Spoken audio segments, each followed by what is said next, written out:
Hi. அப்போவும் காணும் எனக்கு பெட்டி எடுத்துகிட்டு போனது வீடியோலாம் வர்றது பார்க்க பாவமாக இருக்குது. ஏன்னா ப்ரொமோவில் இன்னும் வரல, பயமாக இருக்கும். சில பேர் ராத்திரி தான் இருக்கும் அந்த இது வர்றது.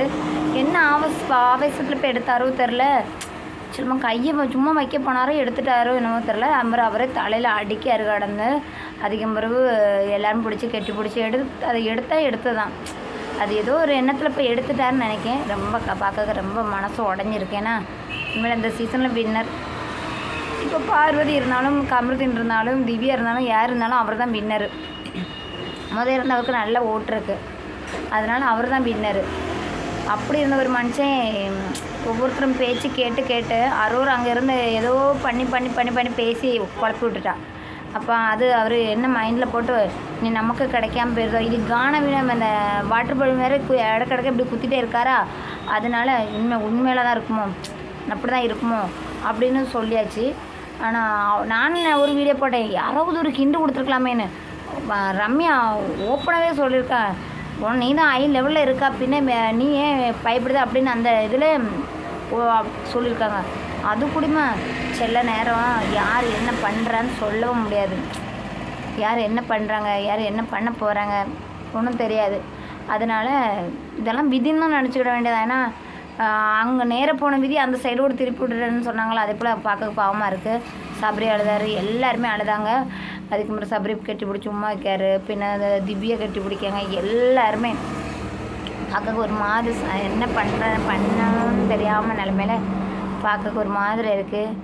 அதான் இப்போ அரோரா சபரிட்டையும் விக்ரம்ட்டையும் சொல்லியாச்சு கூட்டு, நீங்கள் சாண்ட்ராக்கிட்ட கொஞ்சம் ஜாக்கிரதையாக இருந்துக்கிடுங்கள், வாயை விட்டுறாதீங்கள். ஏன்னா அவங்க எல்லாம் பின்னாடி பேசுனது, ஆனால் வேறு எல்லோரும் பின்னாடி பேசுனதெல்லாம் ஒன்றும் யாருமே சொல்லலை. ஆனால் மெயினாக அது என்ன வந்து போச்சு, மெயின் என்ன வந்து போச்சுன்னா பார்வதி வெளியே போனனால, அதனால் எல்லோரும் இது இதை வச்சாங்களா. பாக்கி எல்லோரும் பேசியிருக்காங்க, நிறைய பேர் பேசியிருக்காங்க. வியானா பின்ன நம்ம எவ்வளோ நேரம் மயக்கம் போட்டு விழுந்துச்சு நம்ம ரம்யா.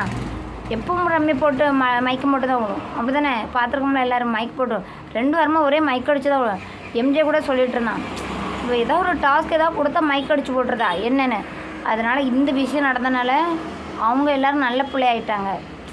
அவங்க ரம்யா விழுந்தது, சேதுபதி என்னென்ன கேட்டது, நான் போகிறேன்னு சொல்லது, பார்வதி கூட சண்டை போடாது, எல்லாம் அதெல்லாம் நல்ல பிள்ளையாயிடுச்சு. அப்போ இந்த ஒரு விஷயம் நடந்த ரெட் கார்டு நடந்தனால இங்கே மாதிரி தெரிஞ்சு, இல்லைன்னா அங்கே போயிருக்கும். யாருக்கு?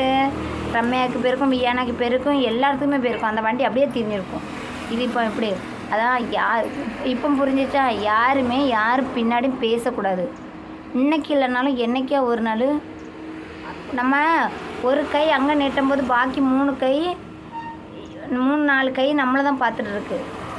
ஒரு கை நம்ம அங்கே தான், ஒரே ஒரு கை தான் அங்கே நீட்டுறோம், பாக்கி உள்ள கையை நம்மளை தான் பார்க்குது. அப்போ அது கொஞ்சம் புரிஞ்சுக்கணும் எல்லாருமே. நம்ம மற்றவங்கள பேசும்போது அது நமக்கு திரும்பி வரும்னு கவனமாக இருக்கணும்.